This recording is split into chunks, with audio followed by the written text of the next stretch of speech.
Have you ever found yourself stuck, watching the minutes, hours, and even days slip by?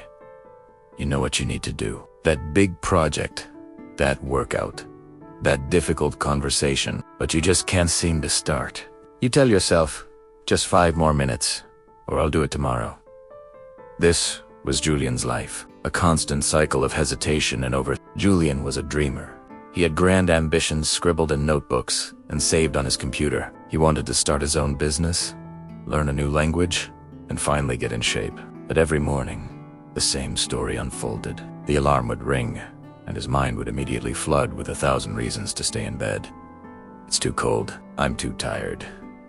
It won't make a difference anyway. He'd hit snooze, and with that simple act, his day's potential would begin to shrink. His apartment was a physical representation of his mental state, cluttered with half-finished projects. A guitar in the corner with a layer of dust, books on coding he'd never opened, and a yoga mat still in its wrapper. Each unfinished task was a silent monument to his procrastination. He felt like he was living his life in the passenger seat, watching his ambitions drive off into the distance without him. He was frustrated, disappointed in himself, and trapped in a loop of inaction. He knew something had to change, but the how felt like an impossible mountain to climb. The weight of his own potential was crushing him.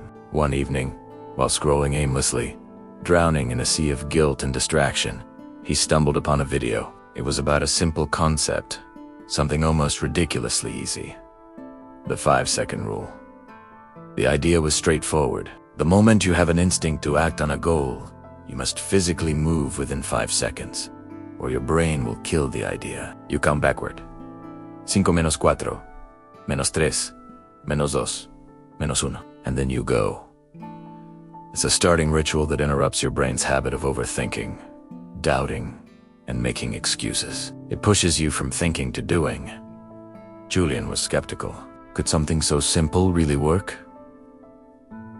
It sounded like a gimmick. How could counting to 5 possibly break a lifelong habit of procrastination? But he was also desperate. He had tried complex productivity systems, planners, and apps, but nothing had stuck.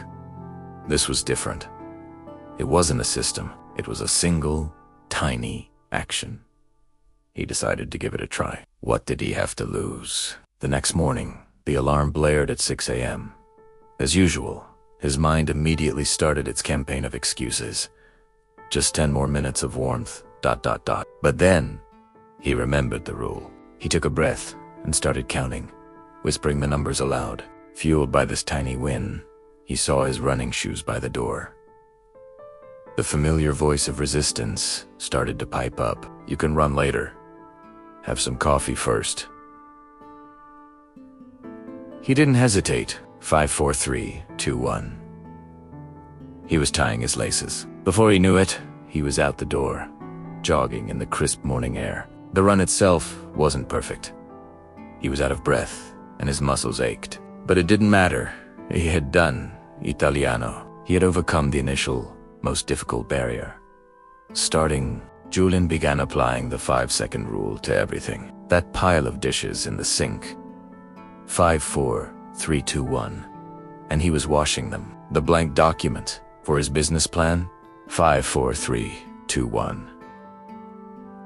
And he was typing the first sentence. The phone call to a potential client he'd been dreading. 5, 4, 3, 2, 1. And he was dialing the number. Each count was like a launch sequence, blasting him past the gravitational pull of his own inertia. It wasn't always easy. There were days when his motivation was at 0. Days when he felt tired, discouraged, and the urge to quit was overwhelming. On one particularly tough afternoon, he was staring at a complex coding problem for his new website. He felt completely lost.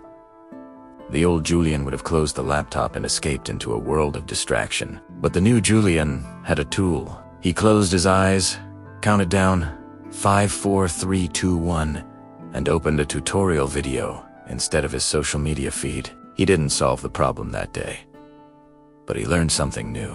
He had chosen progress over procrastination, even when it was hard. This was the real magic of the rule. It wasn't about feeling motivated. It was about building the discipline to act, even when you don't feel like it. Weeks turned into months. The small actions started to compound into massive momentum. His dusty guitar was now in his hands every day, calluses forming on his fingertips. His business plan was complete, and he had landed his first 2 clients. He was consistently working out, feeling stronger and more energetic than ever before. His apartment was clean and organized, a reflection of his newfound mental clarity. Julian realized the 5-second rule wasn't just about beating procrastination. It was about building confidence. Every time he counted down and acted, he was making a promise to himself and keeping it. He was proving to himself that he was the kind of person who takes action, who follows through, who doesn't let fear win. He stopped waiting for the right moment or for inspiration to strike. He learned that courage isn't the absence of fear. It's acting in spite of it, one 5-second decision at a time. His life hadn't transformed because of one giant leap. It had transformed because of hundreds of tiny 5-second pushes. It was the decision to get out of bed, to make the call, to write the first word, to put on his running shoes. These were the moments that mattered. These were the moments that changed everything. So, what about you? What is that one thing you've been putting off? That goal that feels too big? That task that seems too daunting? Don't overthink it. Don't wait for motivation to find you. The next time you feel that hesitation, that urge to say later, I want you to try it. Just try it once. Thank you for watching. If this story resonated with you, hit that like button and subscribe to BeNextYou for more content to help you build your best life. What will you use the 5-second rule for? Let us know in the comments below. See you in the next video.